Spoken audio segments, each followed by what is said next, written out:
Hello and thanks for joining us for the Sports Brief podcast. If you're watching this video, we got to be honest with you. Our microphone did not work throughout most of it for the first start of it when we did our episode with my brother-in-law. So I do apologize for that, but hope you guys do enjoy the rest of the video and leave a like and a comment and let us know what you guys think.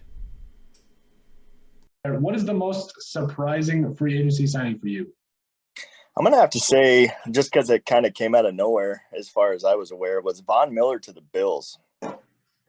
I think I don't, like we've discussed, I think the Bills were right there. I'm not sure the Bengals would have beat them in the playoffs, and I don't think they beat them in the Super Bowl.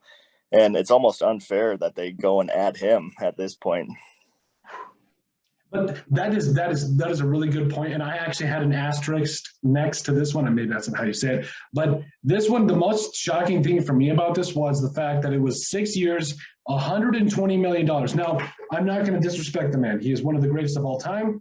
Von Miller is a guy that you put on the edge and you leave him alone and let him go get the quarterback for basically the entire season. But a guy that has over 115 career sacks in what I want to say it's been at least 12 years, 11, 12 years in the NFL. So for sure, Hall of Famer. I think he basically won Peyton Manning a Super Bowl. Let's call a spade. But I feel like, I don't know. I guess what shocked me the most about it was I didn't think it was going to be that long of an extension or a signing, I felt like this was kind of one of those signings where you bring a guy in for the last 2-3 years of his career and he goes up and maybe signs a 1-year contract with the Broncos, to retire there, and then it's over. But 6 years, $120, that's a lot of money for a guy that's already, 32? I don't know. I mean, I don't know. What's your kind of thoughts on at least the money side and the yearly side of it?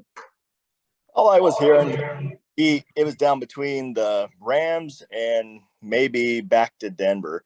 So maybe the Bills had to make him an offer he couldn't refuse to get his attention. He's kind of the belle of the ball.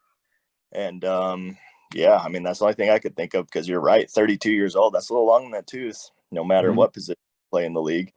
But that kind of money, I mean, that'll get somebody's attention. So no kidding.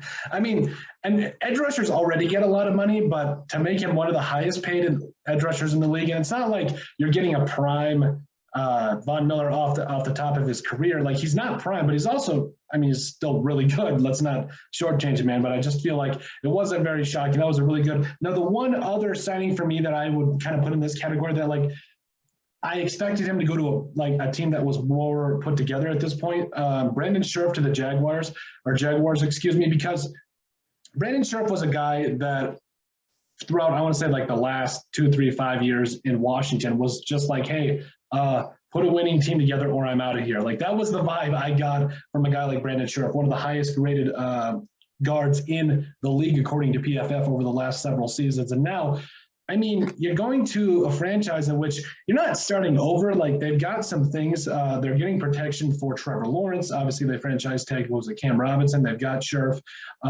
They've been spending a lot of money, which is something we'll get into a little bit later. But I just felt like that particular signing wasn't out of left field necessarily, but it was one of those things. I expected him to sign with a team that was maybe in more of contention rather than a team that is clearly in a rebuild.